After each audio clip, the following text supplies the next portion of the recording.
Epistily voalohany nosoratan'i Jaona, toko 7. Endre, manahoana ny fitiavana nasehoany iray ho antsika dia niantsoana antsika hoe zanak'Andriamanitra, sady izany tokoa isika. Koa noho izany dia tsy mahalala antsika izao tontolo izao, satria tsy nalala ary izy. Ry malala, ankehitriny aza dia zanak'Andriamanitra isika, nefa tsy mbola nahaseho izay ho toentsika rahatrizay. Fantatsika fa raha hiseho izy dia ho tahaka azy isika, fa ho hitantsika izy dia izay tena endriny tokoa. Ary izay rehetra manana izany fanantenana miorina amin'izany dia manadio ny tenany mba hadio tahaka azy. Izay rehetra manota no mandika ny lalàna, fa ny ota no fandikana ny lalàna. Ary fantatrareo fa izy no naseho hanesotra ny ota, ary tsy mba misy ota ao aminy.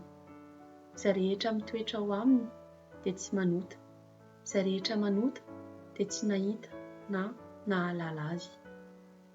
Anaka, aza vela isa mitaka anareo. Izay manao ny marina no marina, eny, marina tahaka azy. Izay manota dia avy amin'ny devoly, satria ny devoly manota hatramin'ny voalohany. Izao no nisehoan'ny zanak'Andriamanitra, dia ny handrava ny asan'ny devoly. Izay rehetra naterak'Andriamanitra no tsy manota, satria ny voany mitoetra ao anatiny, ary tsy mahay manota izy satria naterak'Andriamanitra. Izany no mampiseho miharihary izay zanak'Andriamanitra sy izay zanaky ny devoly. Tsy mba avy amin'Andriamanitra izay rehetra tsy manao ny marina sy izay tsy tia ny rahalainy, fa izao no teny nampitondraina izay efa renareo hatramin'ny voalohany. Tsy maintsy mifankatia isika, tsy mba tahaka ny Kaina izay avy tamin'ilay ratsy ka namono ny rahalainy. Ary nahoana no namono azy izy? Satria ratsy ny asany, fa marina ny an'ny rahalahiny. Aza gaga ry rahalahy, raha halan'izao tontolo izao ianareo. Fantatsika fa efa tafafindra ny ala tamin'ny fahafatesana ho amin'ny fiainana isika, satria tia ny rahalahy. Izay tsy tia dia mitoetra ao amin'ny fahafatesana ihany. Izay rehetra mankahala ny rahalahiny dia mpamono olona, ary fantatrareo fa tsy mba misy mpamono olona manana fiainana mandrakizay mitoetra ao anatiny.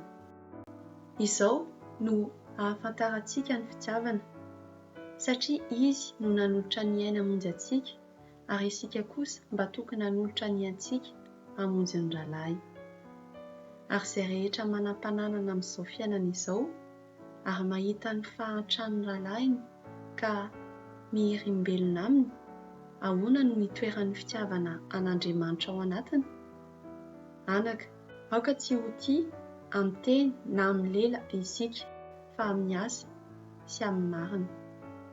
Izany no ahafantarantsika fa avy amin'ny marina isika, sy ampahatokitsika ny fontsika eo anatrehany, na amin'ny inona na amin'ny inona no anamelohan'ny fontsika antsika, satria Andriamanitra lehibe noho ny fontsika ka mahalala ny zavatra rehetra.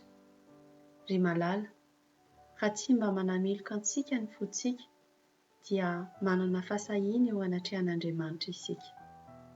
Ary na inona no angatahintsika dia raisintsika aminy, satria mitandrina ny didina sy manao izay ankasitrahana eo imasina isika.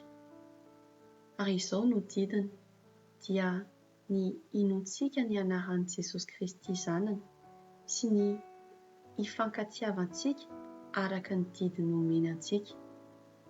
Ary izay mitandrina ny didiny no mitoetra ao aminy, ary izy kosa ao aminy. Ary izao no ahafantarantsika fa mitoetra ao amintsika izy, dia ny fanahy izay nomeny antsika.